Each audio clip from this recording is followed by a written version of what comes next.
Hey, all right. Well, in that case, welcome Pack 392 to our November Pack meeting. It's a little bit different. This time we're doing an actual live meeting, a live event with all of you. Because we've got a special guest tonight. Tonight, we're being graced with the presence of the Critter Man once again. Unfortunately, we can't gather to see all the cool critters, but at least we get to experience all and see all those cool little animals live. Distance, but live nonetheless. Before we get started tonight, though, before we see all the cool animals, we do have a few announcements. So right now, I want to go ahead and turn this over to Mr. Cody Johnson as we discuss Cubbo. Over to you, Cody. Well, actually, first we're going to start with our with a quick Pledge of Allegiance, Scout Oath, Scout Law. Gotcha. But so take it away, guys. Salute. Please join me in the Pledge of Allegiance. A pledge of allegiance to the flag of the United States of America and to the republic for which it stands, one nation, under God, indivisible, with liberty and justice for all. Please join me in the Scout Oath. On my honor, I'll do my best to do my duty to God and my country, and to obey the Scout Law. Help other people at all times. To keep myself physically strong, mentally awake, and morally straight. Please join me in the Scout Law. The Scout is trustworthy, loyal, helpful, friendly, courteous, kind, obedient, cheerful, thrifty, brave, clean, and reverent.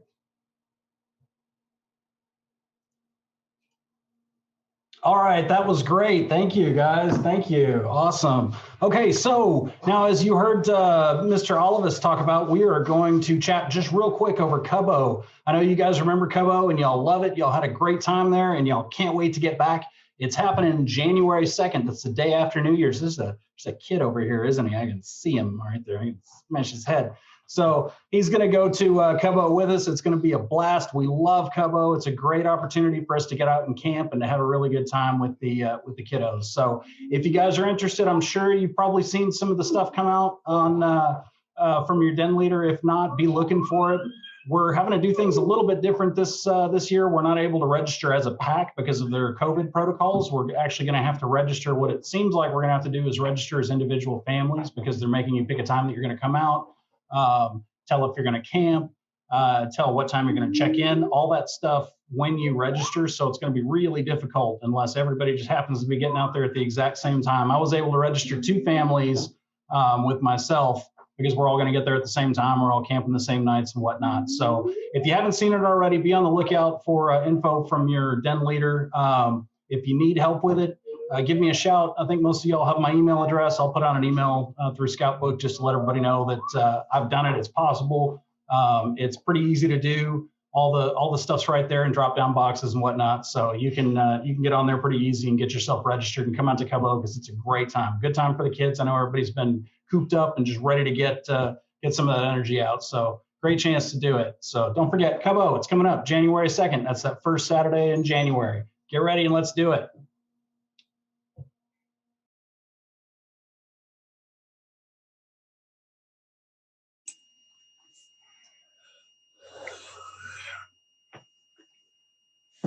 Alan, you want to take it away from here?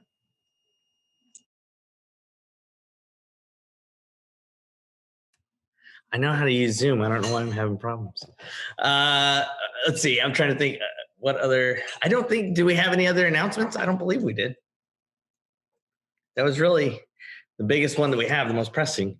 So I would say, unless there's any other business anybody else has to bring up, without further ado, let's go ahead and kick off Critter Man. Hey, Alan, and maybe Critter Man can help give us some guidance here too, but I know we've got an audience full of scouts who may have some questions as we go along the way here. Evan, you can help us out here too. Is there a good way that the kids can find and let us know that they've got a question?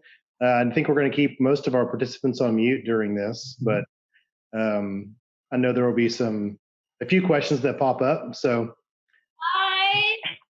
what if we mute everybody and in an organized fashion, we allow people to use chat or unmute themselves, and we'll open it up to for questions at specific times.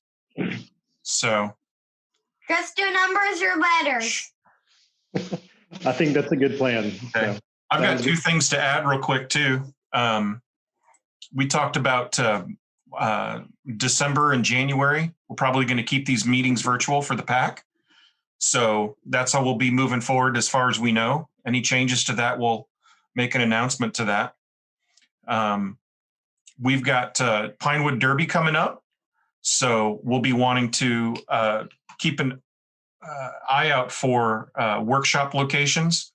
If anybody feels led to make their workshop available to various scouts.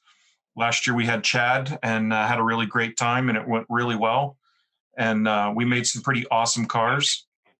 And then I'll open it up to, we'll be recruiting for leadership positions. So committee chair, cub master, assistant cub master, camp coordinator, and blue train people. So I'll put some posts about what those positions entail and a way that you could volunteer for those on the pac392.org. And I think we're ready for Critterman now. Take it away.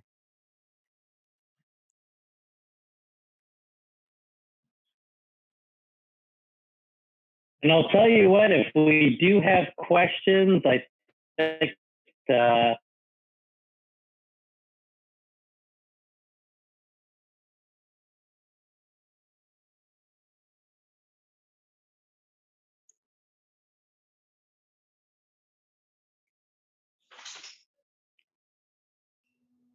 Sorry, David. I think we did a blanket mute. Not sure what happened. In it. Yeah, we did a blanket mute to I got participants. So, but you got picked up in it. Sorry. I thought I had forgotten to unmute myself. So as I was saying, I think we'll just take questions at the end. So if you think of any good questions, just remember them, and we'll save some time for at the end of the program for all the questions and comments that you can think of. So I know that this is a little bit different, the way we're doing, this program, because you guys normally get together for a meeting, and that kind of thing.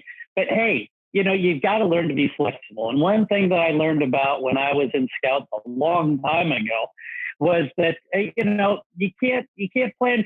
Sometimes you just have to be flexible and kind of find new ways to get done what needs to be done. Well, I'm here tonight to share with you very cool animals from all around the world virtually. Now, hopefully they won't make any virtual messes. Yeah, I hope that's not even possible. So you should be fine.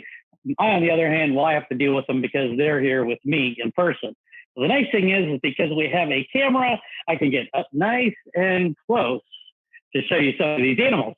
Like the very first animal that I'm going to share with you tonight, one of the most beautiful animals in the world, according to the person that named her. Beautiful is actually part of her name. She comes from America, called a Chilean beautiful tarantula. Look at that. There, get right into the camera. Yeah. I know what you're thinking. Oh my goodness, that's the most beautiful animal I've ever seen. Or maybe some of you are thinking, get that thing off the camera. I don't know, look at it anymore. I'm not sure. So if you look right in the middle there, we've got nice bright light here tonight. You'll actually see where she got her name. She's got these pink or rose colored hairs, right? Those pink hairs are a warning to stay away, because when a tarantula is threatened with any danger, they'll take one of these back legs down here and they'll kick those hairs at their enemies. If any of those hairs get kicked into the animal's face, it would make them all itchy. Would you want to eat something that makes you itchy? What do you mean, yes? Did you not eat dinner yet? Some of you said yes. I'm sure you did, yes. All right. Well, here's the thing. Most of us, we are going to give a lot of respect to a tarantula and avoid them, right? Now, of course, what makes a lot of people nervous, actually going to switch hands here, bring her out of the camera and bring her right back in so I can get up nice and close. Right there in the middle. Two great big teeth called fangs. Now, she squirts venom out of those fangs. Did you know that almost all spiders are venomous? But it does not mean that they're almost all venomous to us, to people. But spiders don't eat people. They eat bugs. That's her job.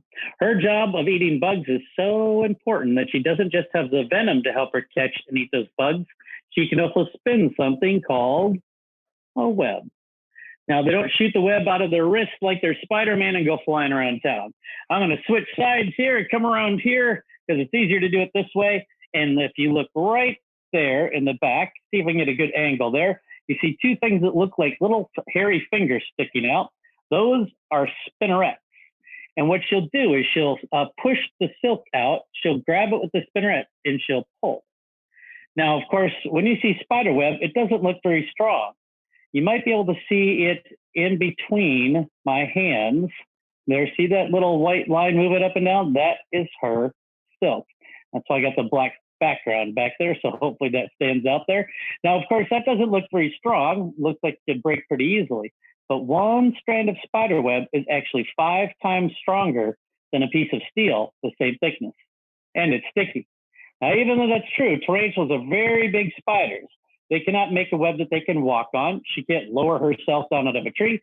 So she'll spin that web inside a hole. Then if she catches a bug and she doesn't want to eat it right away, she'll pull into the hole, stick it in the web, wrap it up, and store it for later. Do a job that spiders are built to do, which is not eating people. Their job is eating bugs. Now, of course, I know that you're all at home watching this, or maybe, I don't know, maybe some of you are road tripping and you're sitting in the back seat of your car. Technology is pretty great, isn't it? So even though you're far away, and I can't hear you because your microphones are turned off, you all in your own home, you can give a big round of applause for Rose. Yeah, just clap. I'm sure that she'll sense, how much you enjoyed meeting her. The applause is for her, not for me. I don't need that kind of positive feedback. All right, thank you. All right, so that is our tarantula. Well, of course, we're going to meet animals from all around the world, and we can't meet animals from all around the world if we don't meet at least a couple of animals from North America, right here in Texas. So I've got 2 animals to share with you tonight from Texas. And this first one, up until pretty recently, was an endangered species, which doesn't mean it's dangerous. It means that there's not as many of them as we'd like there to be. Now, of course, this animal's come a long way. They're no longer considered endangered. You probably, when you see this animal, would not think it would be an endangered species because, after all, this animal seems to have a great form of defense. My friend CJ actually brings his house with him everywhere he goes. And this is CJ. Say hi to the camera, CJ.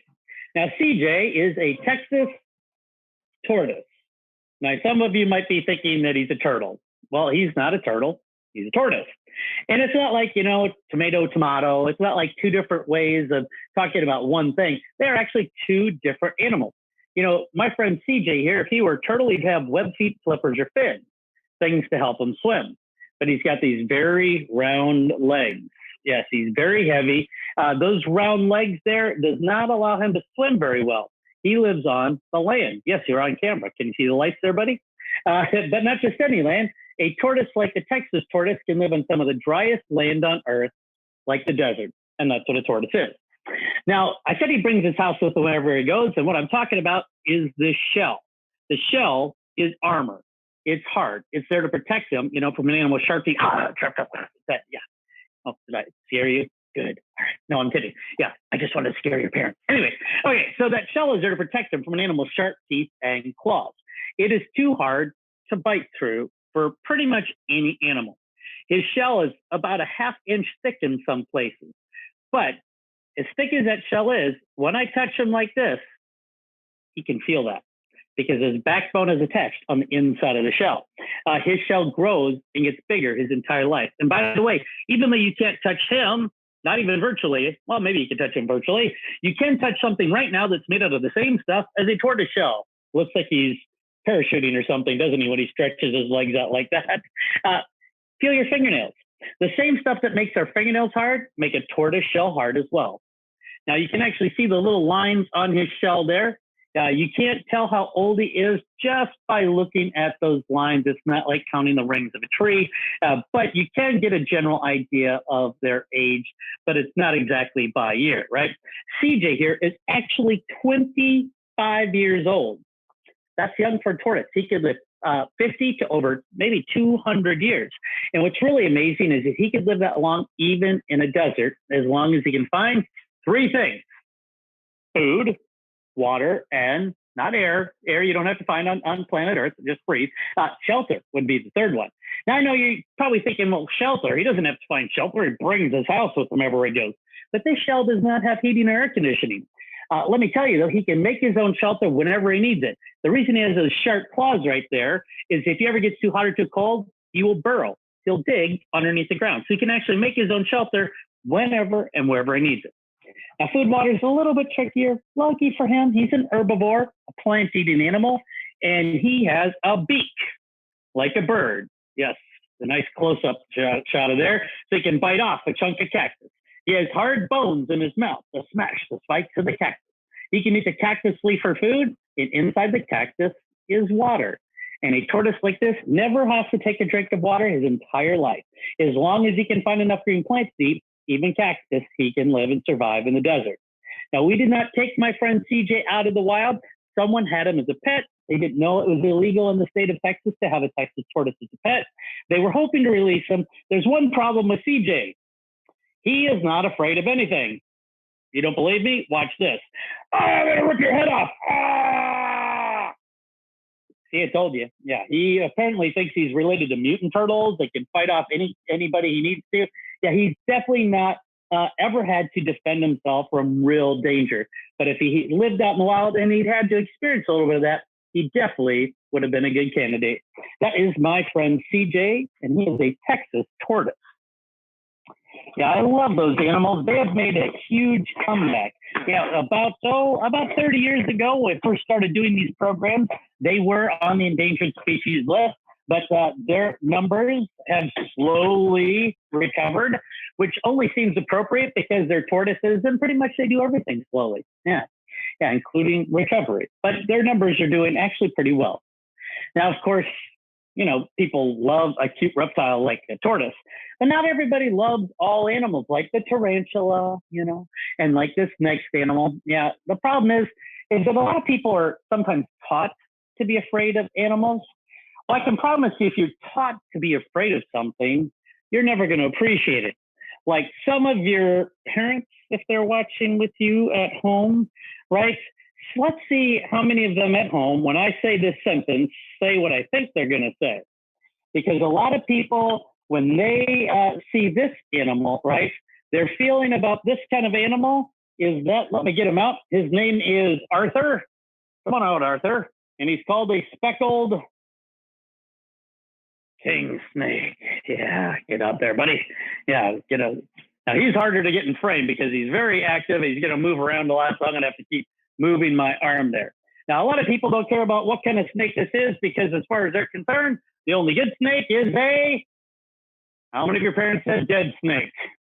How many of your parents were thinking of it? Be honest, parents. All right. Now, even if your parents don't believe that anymore, they may have heard that growing up, right? Well, I can promise you, if you're taught to be afraid of something, you're not going to care about it or want to protect it. Snakes are actually one of the most important animals on the planet for us, for humans, because snakes, like my friend Arthur here, they eat a lot of rats and mice. And I don't imagine you want to eat a lot of rats and mice, or any rats and mice. Rats and mice eat plants like farmers' crops, which is our food. So if you like to eat food, you better learn to love snakes, because they do not eat farmers' crops, but they eat the animals that are eating farmers' crops. We have more food to eat because we have snakes.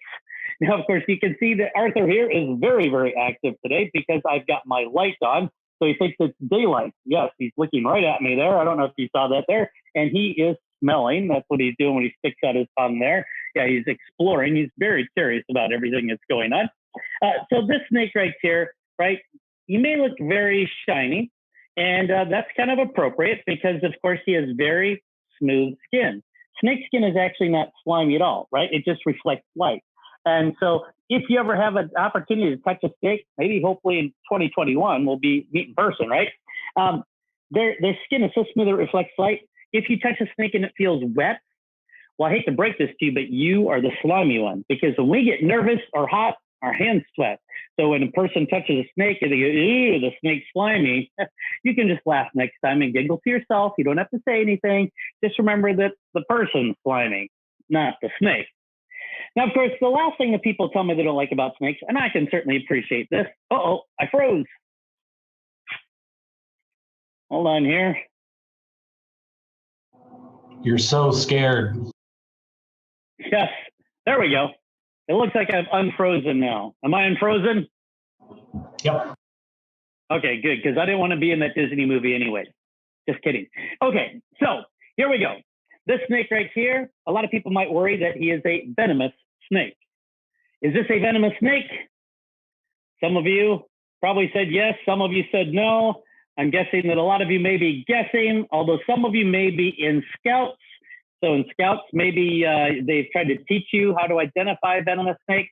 I'm always a little bit leery about that because, you know, you can't just learn like 3 things to identify every snake in Texas. No matter what anybody tells you, it's not as easy as you might think because sometimes you have to get pretty close to the snake. Like to say if the snake has a triangle-shaped head, right? It's a venomous snake. Problem is, we have 2 snakes in Texas, the bull snake and the hognose snake, that have very pointy-looking heads that have 0 venom. You can't always tell just by the shape of their head. Then they'll tell you to look at the shape of their eyes. Well, that is a problem because most of the time you'd have to get your face about that close to the snake's face to see the eyes. And even on camera with their lights, it may be difficult to see his eyes because you can see how active he is. He doesn't exactly sit and pose, right? What they say, though, is if the snake has round pupils, it has no venom. If it looks like a line, it is a venomous snake. Now, of course, that doesn't work outside of North America. As a matter of fact, it doesn't work outside the United States because boas and some pythons have vertical pupils, and they are snakes that are found in North America. So you can't just look at the pupils or the shape of the eye. And certainly you can't just learn a poem, red on black, son of Jack, right? Well, this snake doesn't even have red on his body, okay?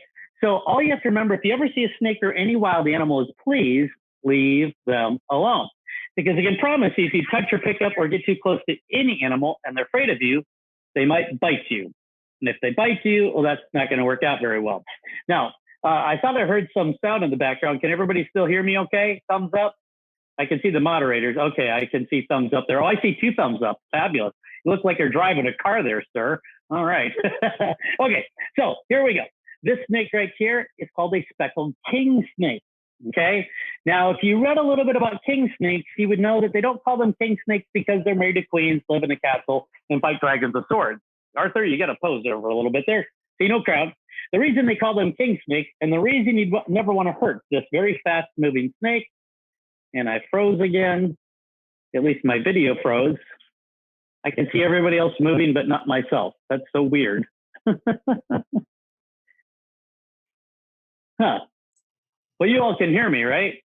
We can, but try unfreezing, closing all the video for all of us. And so your upload is only worried about your video. Let's see here. Stop video.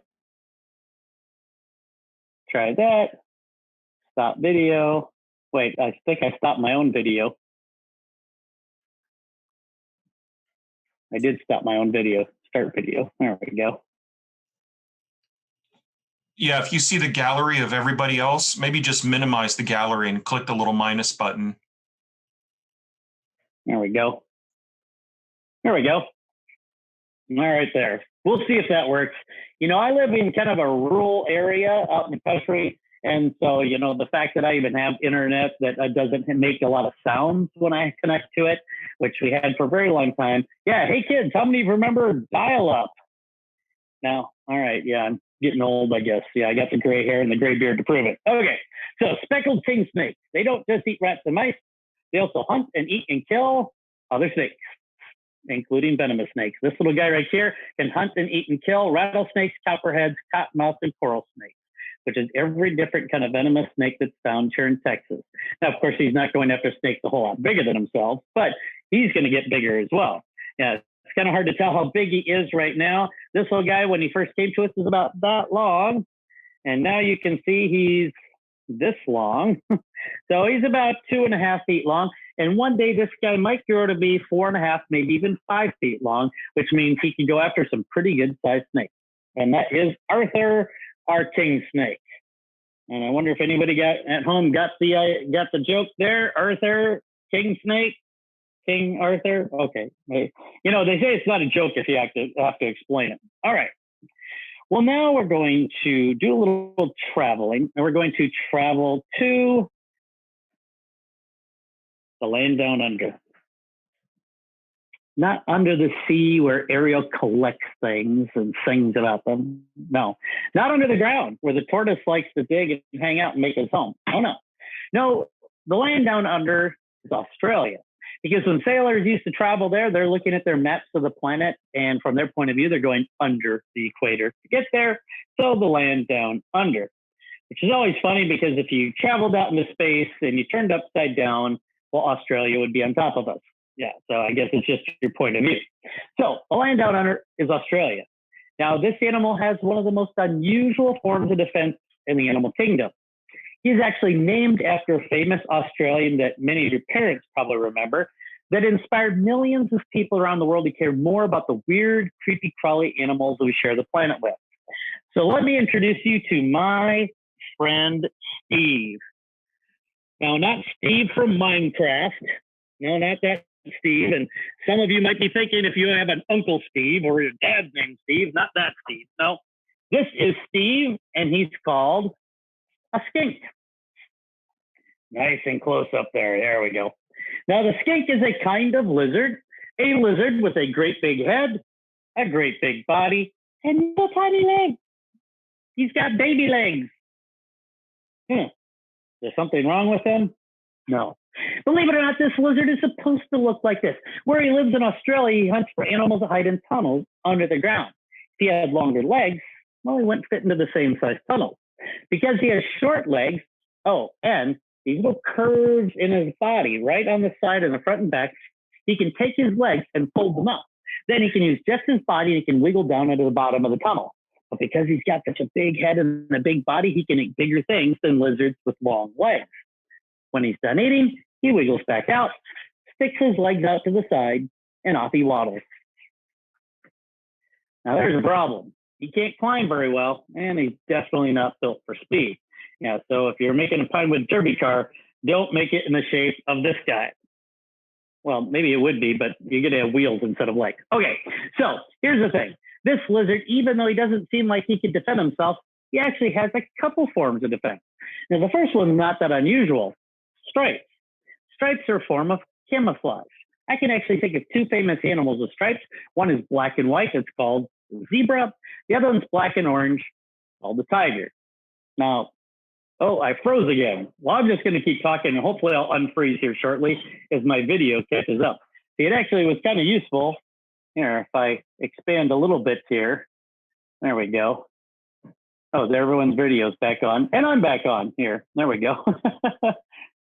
If I leave one video up, then it's actually interesting because then I can actually see, if I leave one of the videos up, if you're still moving, then that's a good sign. It's just my video that's frozen. Okay, so that's what happens sometimes when you have a second camera like this.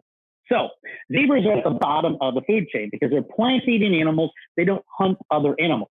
Now, even though zebra are the size of a horse, right, they're still at the bottom of the food chain. But there are big predators built for hunting zebra, like lions. The reason zebras have stripes is to hide from the lion. Now, I know there's some other theories related to pest control, but I don't buy it, all right? Because it doesn't make sense if it was for fly control, then every animal in the savannas would have stripes like that. No, I think it's for another reason, is because zebra live in these nice big herds, and if zebra all stand close to each other when lions are hunting, it makes it more difficult for a lion, or more likely a pride or a group of lions, to figure out which zebra they're going to try and catch.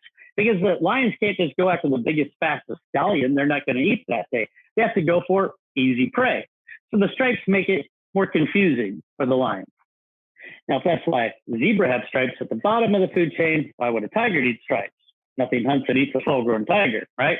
That's why tigers are at the top of the food chain. Now, even the tigers at the top of the food chain, they still have to catch their prey. Their stripes actually break up their pattern, make it more difficult for them to see. And even then, the tiger has to stay perfectly quiet, moving very slowly, inching ever so closely, and to the last second, be surprised and a quick burst of speed to hopefully catch me. Yeah. Did I scare your parents again? All right. No. Yeah, that's how this lizard hunts, right?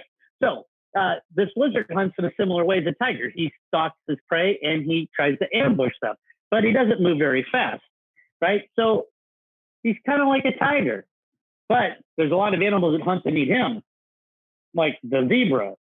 So is he at the top of the food chain? No. Bottom? Nope. Middle. Yeah, some of you maybe figured that out right away, right? He's somewhere in the middle. As long as he doesn't move, these stripes help him to camouflage. But movement gets camouflage away. And if he moves and a big animal attacks him, then he will use one of the most unusual forms of defense in the animal kingdom. Get up nice and close there. He has been giving you a hint every 5 seconds with his blue. Come on, Steve. Really? Timing. There you go. Tongue. Blue tongue. This is called a blue tongue skink. Why blue? You had a blue snow cone earlier. No, I made that part up. Okay, so yeah, they have a blue tongue. That blue tongue gets an animal's attention, right? I bet most of you noticed the tongue sticking out right when I brought him out. But here's the thing. When they're in danger, they don't stick their tongue out nice and slow. That won't scare any animal away. When they're in danger, they would do it a little bit differently, and it would look something like this.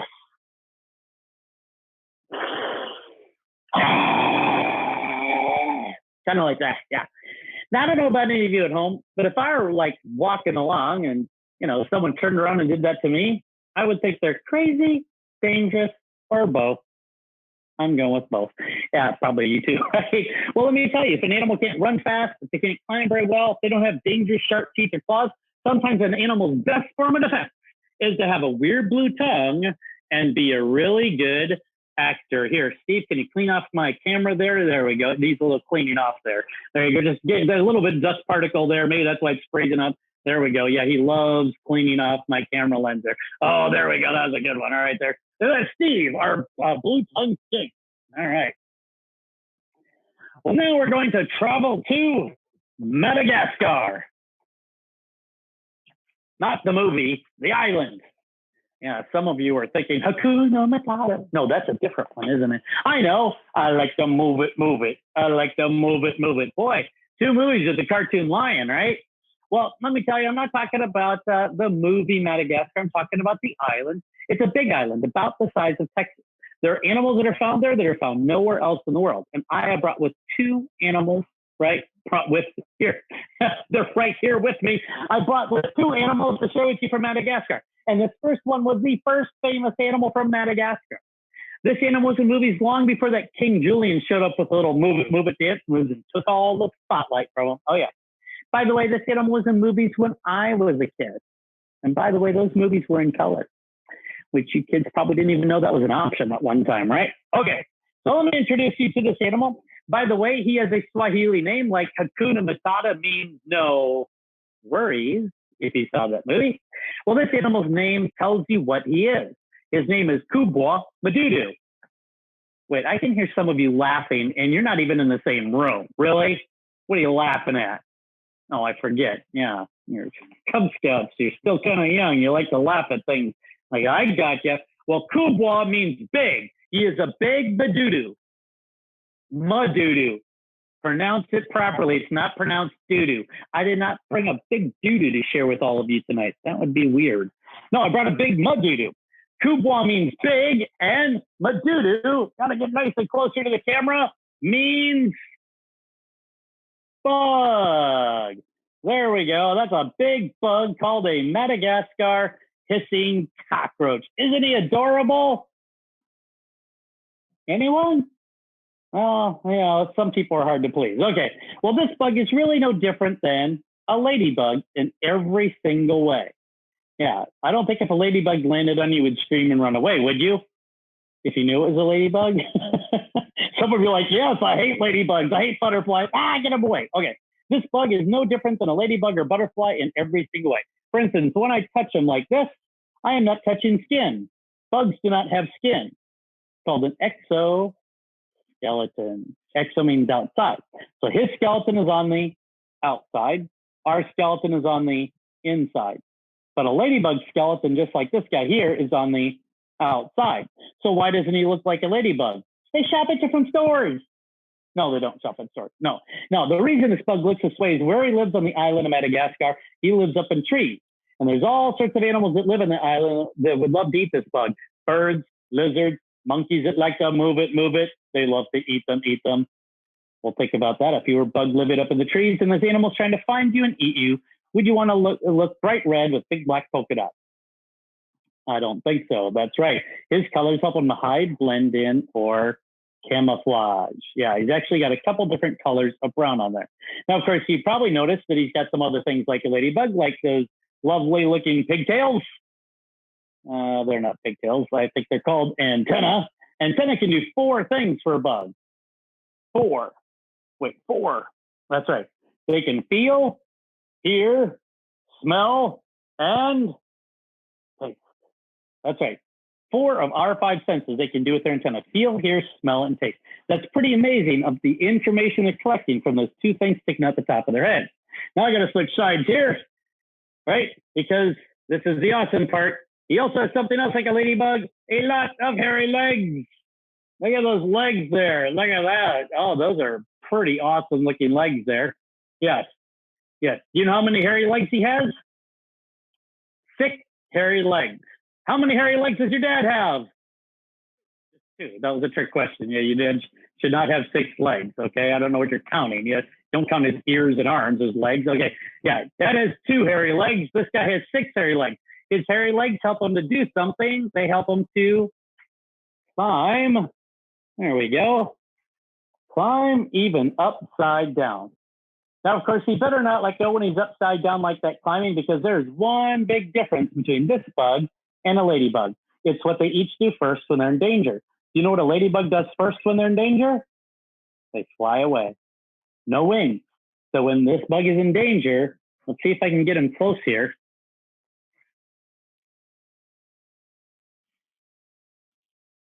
If you hear a hissing sound, that is not coming from me. That is coming from him. And hopefully that's picking up. Those of you that are on my camera, give me a thumbs up. Can you hear that?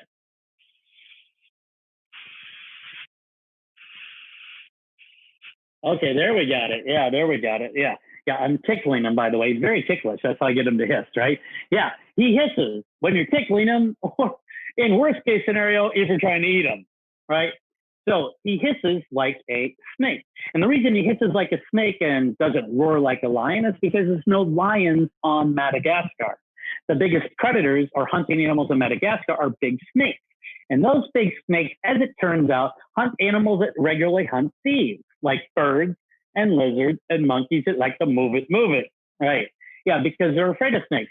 So if a lemur like King Julian were to pick this bug up and, hear that sound, they might drop him, let him go, so he can run away to live and survive for another day. And that is called the Madagascar hissing cockroach. And just be glad he's not called a Madagascar kissing cockroach. Yes, there we go. There's a close-up of his head there. There we go. I don't know. The camera's having a hard time focusing on that. There you go. Yeah, look, he's waving goodbye, everyone. Isn't that adorable? Yeah, look at that. Yeah, some of your faces don't seem very pleased by that. And how come I don't see any moms in the room there? Yeah, they said, what's going to be on? I don't think so. All right. So that is an animal that was featured in some movies like Indiana Jones back in the day. So yes, they've been featured in a lot of movies for a very long time because they're amongst the biggest cockroaches in the world. They don't fly, which is good, and they look great on camera. Yes, and they don't escape easily, which is very important if you turn them loose on a movie set, no matter where you are in the world. Now, the Madagascar hissing cockroach was not in any of the movies called Madagascar. Should have been. First famous animal. This next animal should have been in one of those movies because this was the toughest animal from Madagascar. This animal is so tough that not even if a 400-pound lion crash landed on the island of Madagascar with his friends, the giraffe, the zebra, the hippo, and the penguins. There's no penguins on Madagascar. They were in a ship. They were shipwrecked. Yeah, you did the first one. Yeah, none of those animals would mess with this guy. That's how tough he is. So I gave him a tough name. His name is Nyachi. Not Nacho, Nyachi. Yes, I'm going to have to change his name to Nacho. Everyone calls him Nacho for some reason. Yeah, see, everyone's always thinking of food, apparently. Nyachi, like your knee on your leg there. Your knee, Nyachi. Nyachi roughly translated means, leave me alone. Yeah, roughly translated. Actually, that is exactly how it's translated. You know, some people think that the lion is the king of beasts, right? But this animal,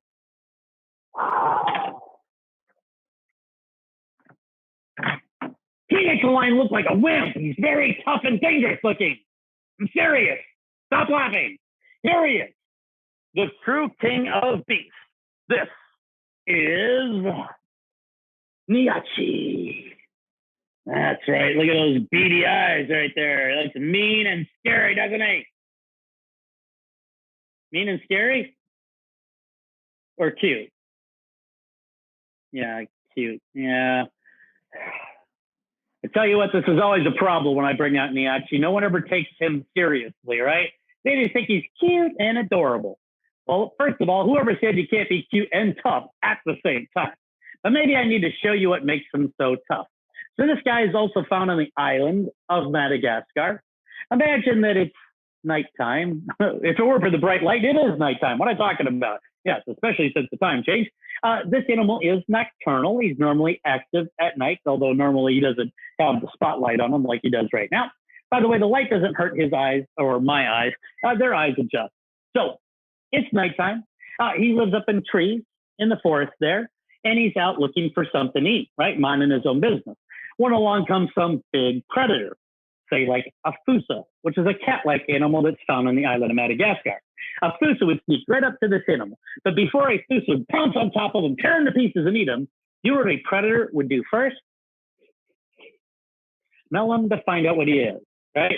So, does anyone at home want me to put my nose down there and jab it into the spikes and see what it feels like? What are you putting your thumbs up for, mister? I see that. Really? Thanks a lot. You know, this is not a video game. If something horrible goes wrong, I don't get 2 more lives. I don't get to start over. That would be a horrible idea. Thanks a lot. Never worried about my safety, are you? See, if I put my nose down there, he's got a little surprise. Because Niachi, when he feels the breath from a predator's nose, he'll stand these 2,000 spikes. He can actually hold them up. He can move them around, right? He'll spread them out. They'll become sharp like needles. And at the last second, he will jump about that high. Yep, that high. Now, you don't seem very impressed, those 4 of you that are on camera there, right? Anyways, yeah. But he can't fly. He's not Superman, right? And he's only actually that tall. But if he jumps that high, when your nose is about that close, he will stab you in the face. Yeah, would you eat dinner if it jumped up and stabbed you in the face? Some of you always say yes. Oh, what are you having for dinner that's so good? Hey, I like fresh food, but not when it's running around my plate stabbing me. I draw the line there, right? Yeah, here's the thing. That's what makes him so tough. He's covered in spikes, and spikes are just modified hairs. Yeah, too much mousse, gel, hairspray, crazy hair day. Actually, every day is a crazy hair day for this animal, right? Now, because he has pokey hair, some people think he's a porcupine, which he's not. Porcupines have 2 teeth in the middle that never stop growing. Porcupines are actually related to rats and mice. This animal is an insectivore. An insectivore eats insects and bugs, which means he's got some things in common with an animal called the hedgehog. Hedgehogs have pokey hair, and hedgehogs love to eat bugs. But hedgehogs cannot do something that my friend Niachi can do. It's why I'm wearing a glove. Move right over here. You'll see that he can climb trees. There we go, buddy. Yeah, you're trying to climb around to the other side there. He can climb trees even upside down, although he says, I'm going to be right side up right now, which that probably looks familiar when he's upside down because, well, his food likes to hide upside down on trees. Madagascar hissing cockroaches. That's right. For everybody who thinks that the Madagascar hissing cockroach is the most disgusting thing you've ever seen in your life, well, that's okay because you're entitled to your opinion. Everyone is. But hey, what's not an opinion, what's a fact is we don't have cute but tough little animals like this if they don't have food to eat. These guys hunt and eat Madagascar hissing cockroaches. And because he can climb upside down and he's only found on the island of Madagascar and nowhere else in the world, this animal is not called the hedgehog. They've got their very own name. And if any of you at home are fans of the wild kratts, the Kratt brothers, then you may know that this animal from Madagascar is called a tenrec. A tenrec, yep, an animal many people have never seen or heard of before. And if you're trying to remember later, to tell someone else about what this animal is, just imagine the number 10.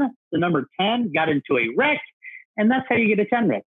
Wait, that's how you remember that this guy is called a 10 wreck. The toughest animal in all of Madagascar, Niachi. Look at those whiskers. Yeah, look, he's like, oh, there we go. That's getting even closer there. There you go. He's like, oh yeah, it smells delicious there. Did I see somebody else up there? Hopefully it doesn't take a chomp out of my camera, because the Madagascar hissing cockroach was up there pretty close, and he might think that the camera's food. All right there. Oh, I don't know if anybody can hear that, but apparently my watch is talking to me. Yeah, apparently my watch thought I said, hey, I can't say because then she'll start talking again. Yeah, she interrupts me all the time when I'm in the middle of a sentence. I don't know what's going on. All right, now I can take this glove off. By the way, the glove was not because I was afraid of the animal. It's because he has sharp claws and he digs into the bark of the tree, and I was born without bark, in case you didn't know. All right, so I have one last animal to share with you before we get to some questions, and I hope you thought of some good questions, right? I'm going to share with you an animal that comes from Turkey, the country, not the bird. No, this is not an animal that you find living inside a turkey. It's not an animal you would typically eat, although I guess technically you could because predators hunt them. And this animal comes from the forest of Turkey. His name is Legs, and he is not a snake. He's called a giant legless lizard. Now, I know some of your parents might be thinking, oh, come on, really? He's got scaly skin, he's really long, and he has no legs. That's the definition of a snake. This guy's an animal expert. He doesn't even know anything about animals. Come on, really? No, he's not a snake. I'm serious. He's called a legless lizard. There are actually many things that make snakes and lizards different. The first thing that makes this animal different from any snake in the world is his tail. Now imagine that Legs here is minding his own business. He's moving along the forest floor looking for bugs to eat, when along comes some big hungry predator, reaches down, grabs him by his tail, picks him up and tries to eat him. Well, he'd be a goner. Or would he? Because when many lizards get grabbed by their tail, something will happen to the tail. Yeah, it'll fall off. Now, would that be good at home if someone grabbed your hand and your whole arm fell off? If any of you said yes, no, it would not. In watching too many superhero movies, no, it would be very bad. Yeah, because we can't grow back new body parts. Many lizards, however, have an ability to grow part or all of their tail off to get away from danger. It's okay. They can escape with all the important parts because all the organs are in the body, not in the tail. Now, here's the thing. When you look at this animal, you might think that he's a head and all tail, right? Or think that the tail is maybe way down here. Actually, the tail, see here, starts right here in the middle. Right there. Right underneath there is a curve, right? That is called the vent. On the side, you see a line. The line doesn't have anything to do with where the tail begins. That just so happens to line up. Get it? Line up, line. Okay, yeah, that actually is a fold of scales on the side that allow him room to breathe. You might watch it go up and down, although they only have to breathe like once a minute, so you might not see it move, right? Yeah, that thing on the bottom is called the vent. Wherever the vent is in reptiles, where the tail begins. And if you want to know what a vent is, well, you can ask mom or dad. Mom or dad, it's also known as the universal exit for reptiles. Birds have something called a cloaca. Let's just say that everything that comes out of an animal's body would come out there. And if you want to know if it's male or female, it's inside there. So that's a vent, right? That's where the tail begins. And this is all tail. Now, even though he can lose his tail, he doesn't want to because it would slow him way down. The tail helps him to move along the ground, and he slithers like a snake. If you put this animal in water, the tail works like a paddle to help him swim. He can even do something that seems impossible. He can climb trees. Now, how many of you at home could climb trees without using your hands or arms or feet or legs? Really? What are you two going to do there? Yeah. You didn't let me finish my sentence there, did you? Yeah. No, guess what? He's able to climb trees because the scales on the bottom part of his body actually lift up just a little bit. They help give him a grip to like the surface of the bark of a tree. Now, here's the cool part. If you were walking along and you came across this animal, you could tell that this is a lizard and not a snake just by looking at the head. By the way, for the adults at home, if this animal looks familiar, well, I mentioned Indiana Jones earlier, right? Remember when Indy fell into the pit of snakes and harmless bug-eating legless lizards? Most people won't remember the snakes. Yeah, there's a whole bunch of these animals in there playing the part of snakes, right? But they're not snakes. And you can tell if you look at the head. See, I'm going to get nice and close here. I'm going to get even closer here. Right on the side of his head, your legs, you got to cooperate though, and you got to look the right direction there. There you go. You might see a hole. There it is. Right on the side of his head, right there. Look forward, legs. There we go. See that hole? That is his ear. Well, big deal. He's got ears on the outside of his head. Do you have ears on the outside of your head? Yeah. By the way, if any of you said no, you might want to check again, like underneath your hair or something like that. I know it's growing your hair out or something. Yes, you have ears, right? Do you know what kind of animal does not have ears on the outside of their head? Snakes do not have holes for ears. Yeah, snakes feel sounds with their tongue or with their bones on their jaw. So because he has holes for ears that you can see right there, you can tell he's not a snake, he's a lizard. Now this one's a little bit trickier. I want you to watch what he does with his eyes. When I rub the top of his head here, see if I can, there he goes a little bit. There's a little bit there, a little bit. There we go. That was a good one. You see what he did there? There's another one. He's blinking. He's closing his eyes. Well, big deal. I can close my eyes. It's easy. And you can as well. But you know what kind of animal cannot close their eyes? Snakes. Because snakes have no eyelids. They have nothing to close. So if you're ever walking along and you come across a long, scaly animal with no legs and it winks at you, it's not a snake. It is a legless lizard. By the way, we have legless lizards in Texas. They're not very big, though. They're only a couple of inches long and small around than your pinky, but holes for ears, blinking, even if they have no legs, it's not a snake. It's a legless lizard. And that is legs, our legless lizard from Turkey. All right. Now, before I take questions, I do want to thank your PACs for having me out tonight, because whenever I have an opportunity to share animals with people and they learn about them, they tend to understand animals better. And if more people understood that animals don't look the way they do to scare anyone or to impress anyone, they simply look the way they do to help them live and survive out in the wild and to do their jobs, then maybe more people would be more willing to do things to help protect all animals and the places that they live. Because animals make the world a more interesting, beautiful place to live. And of course, they make things work. So thank you for having me tonight. And I'd love to answer any questions that you might think of at home. So I'm going to leave it to the one of the co-hosts or moderators to either read me questions that they see on screen, because I don't see any questions on my screen. I see a participants list, but I don't see a chat box or Q&A. So yeah, if you have questions, or if you just have people unmute themselves, then hopefully I can hear them. Should I, Terica?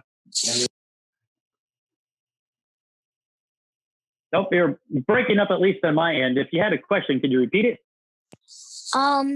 Someone in this call has something that's related to the 10 rec. They have a hedgehog. Oh, they have a hedgehog. Is it blue? And does it jump in the air and do somersaults and knock things out? Nope.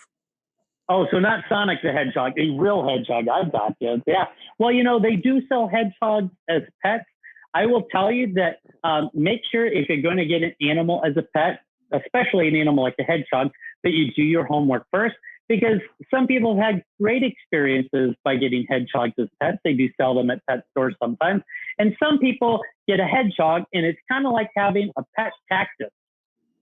Yeah, because not all hedgehogs let you pick them up and hold them. And because they're nocturnal, well, normally they're sleeping all during the day when you're awake. And when you're ready to go to bed, that's when they're ready to party. Yeah, so they should do your research before you get one. But yeah, I know a few people that have hedgehogs as pets. Excellent. Yes. Anybody else out there?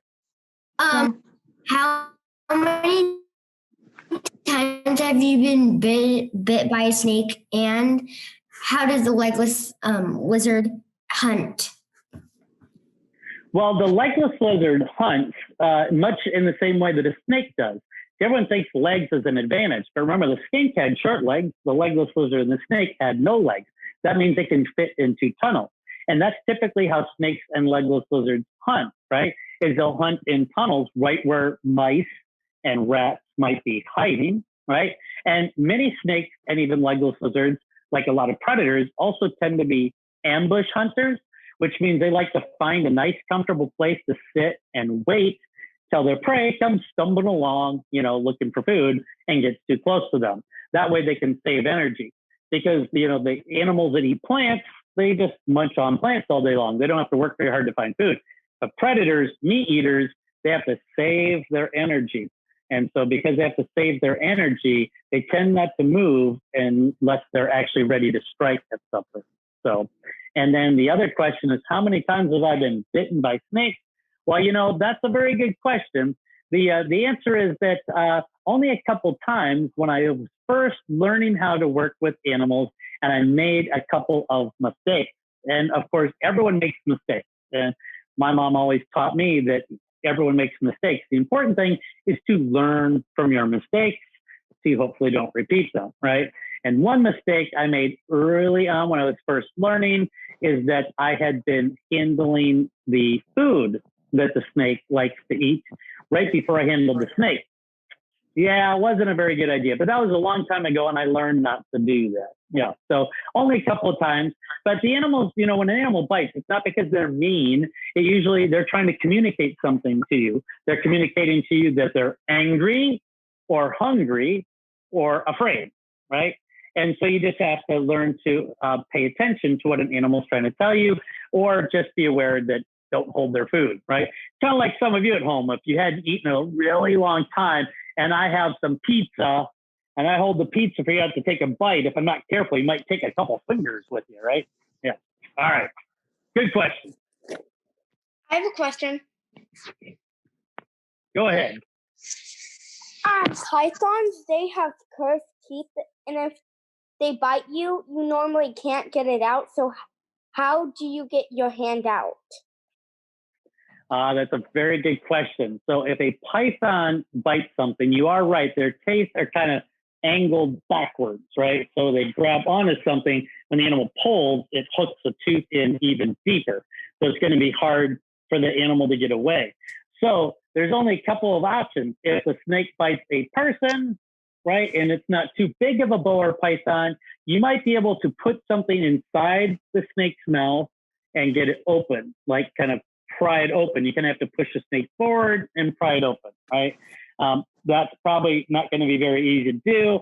The other thing is that if a snake like a boa or python bites a person, since there are really no snakes on the planet, they're really built for eating people, almost impossible. And I see my camera decided to cooperate. Great, that's okay. Then you're really just going to have to be patient and wait for the snake to decide to let go, which eventually the snake's going to do. Oh, I see. For some reason, my little app decided to close there. There we go. And so you just have to be patient because eventually, yes, the snake will let go of something if it's too big for them to eat. And that happens sometimes with boas and pythons. They grab onto prey and realize, oh, I thought I could eat this, but I can't. The snakes have to swallow everything whole. Now, they can't eat big things. They can eat something basically 3 times bigger than their head in one bite without chewing it. So imagine your favorite food, right? I'm thinking of a great big like taco, like about this big. That's a big taco. I really overfilled it. I love to fill my tacos, right? If you were built like a snake, you could eat a taco or a pizza or a cheeseburger or a chicken nugget. Your favorite food is big as that circle in one bite without chewing it, swallow it whole. That's because snakes have special hinges. They look like the shape of the letter L there. They're called quadrate bones. So their snake's mouth doesn't just open like this. It opens like this and then like this, kind of drops down. They have very stretchy skin. If you're built like a snake, you can pull your cheeks all the way up to your shoulders. You can make funny faces like that, but don't try and do that. You'll hurt your face if you try and stretch your skin that far, right? And snakes also have the ability to stick their trachea out in front of their mouth. Their trachea slides forward, which is your breathing hole. And I know that's kind of weird, right? Yeah, don't try and do that. I don't think you're even capable of doing that one, but so that they can breathe. So yeah, snakes are amazing animals. But yeah, if you get bit by a boa or python, that's a tough one. Excellent. Any other questions? Jim, did you have a question? I saw you've been raising your hand forever. Yeah. Well, nights ago, I think some kind of bobcat got my bunny and ate it. I think Playcat said I caught bobcats. He said he thinks a bobcat caught his bunny and ate it. It's some kind of animal got my bunny and ate it. Well, you know, it could have been a bobcat. It also could have been a great horned owl. And I know you might be saying, wait a minute, a great horned owl like catch and eat a rabbit? Oh yeah. A female great horned owl can weigh about 4.5 pounds, and they can carry easily 2.5 times their body weight back up in the trees. So every year I hear people have stories of pets that they've lost, and they blame coyotes and bobcats, which it may be. I mean, those are predators, but more likely it's a predator that can get in and out without being seen or heard. And your pet didn't hear him coming either. Yeah, so a lot of times that might be a bird of prey at night called the great horned owl. Well, how ironic, because his mother's been trying to get me to hang an owl house right near where she keeps that rabbit corral when she takes it outside. So, well, just build a small owl house, you know, so that it's not for a great horned owl. You know, you get maybe a smaller owl house for like a screech owl or a barn owl. They're not big enough to eat rabbits. The question: how does a tarantula hunt? Like, does it dig a hole and put leaves on it and then jump up, or does it do something else? So tarantulas, they don't dig the holes themselves. They move into holes that they find, which are usually pretty easy because rodents make a lot of holes all over the place that they like to go in and out of. So usually a tarantula will find some type of a rodent hole, like a mouse hole that's already there, and they will climb down inside it. They will spin web along the walls on the inside. Then they'll usually sit just inside the hole, and they will wait for an animal to come close to the hole. And I don't know if you saw the tiny little bumps on top of the tarantula there. It looks like a hairy mole. That's where all 8 eyes are. And the tarantula is very good at picking up movement and knowing when it's within striking distance. So they will launch at their prey. So basically, think of like pouncing, right? Like a cat does, except they don't jump up in the air. And so that's how a lot of predators actually hunt. Yeah, tarantulas are also ambush hunters.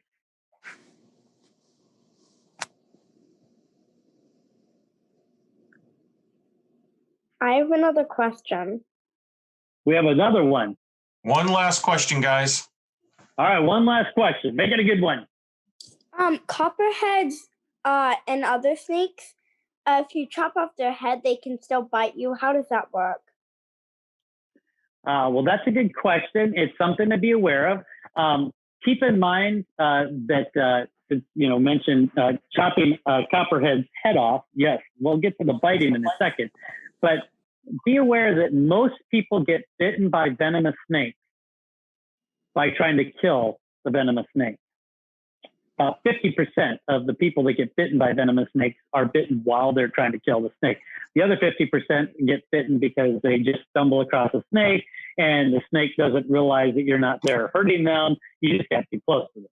That being said, if you actually chop off any snake's head, yes, they do have the ability to still bite after their head's removed from the rest of their body for a period of time. And that has to do with the way our nervous system works. Now, our nerves, when something touches your finger, right? You touch your finger there, you feel that. Well, what is allowing you the sensation are the nerves and then your brain knowing what the nerves are feeling. So a signal goes from my finger and shoots up to my brain. So quick, you don't even know it happens, right? Yeah, very quick. That's how fast it happens. But that's an electrical signal, basically. Yeah, did you know you have some electricity running through your body? Just a little current, basically. And those signals are going from the nerves, right, to the brain and back again. And they happen for a period of time. And so when you cut the animal's head off, for a little while, there's still enough blood, oxygenated blood in there because they're snakes. They have very efficient metabolism, so they don't use oxygenated blood as fast as other animals. And a snake's reaction, if their mouth is, feels something, is to fight. So the nerves, kind of like if something tickles you, and you kind of like go like that. The snake, if something touches near their face or their mouth, the nervous system, it's just a natural reaction, that biting motion. So it's not that the snake sees you about to touch it or anything like that. It's like, oh, I'm going to get even with him for chopping my head off. I've got one more in me. No, there's still electrical currents that are going around to the brain and signals that can still be sent from, usually it's from the snake's mouth, right? Something touching their mouth to their brain that says, chomp down and bite. But he is right. Snakes can bite you even after their heads have been chopped off. And if it's a venomous snake, well, that's going to be pretty bad if they still have the venom, because then when they bite, you're going to get all of the venom. I will say, though, that most copperhead bites, about 70% of copperhead bites from adult copperhead snakes are actually dry bites, which means there's no venom at all. So if you ever do get bitten by a snake, don't panic, stay very calm, right? And just try and identify what kind of snake it is. You should all have maybe one of the Texas snake books, because there's over 100 different kinds of snakes in Texas, and some of them look similar. Like we have the water moccasin, but then we have 6 snakes that are water snakes that look a little bit like a water moccasin, at least some of their patterns do on their back. So yeah, get yourself a good snake book. Well, I know that was the last question, and I want to thank your pack for having me out tonight. It was a lot of fun. Hope you guys learned a lot and had some fun. But more importantly, tonight, you meeting these animals, I really hope that you have the opportunity, either with your pack at some point, or maybe with your family, to actually go hiking and camping and explore the world on your own.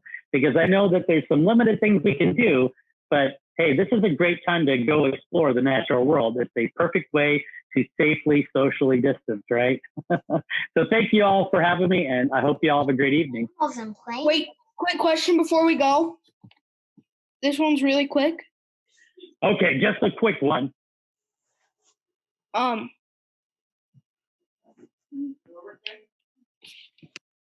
Oh, the pressure's on now. never mind.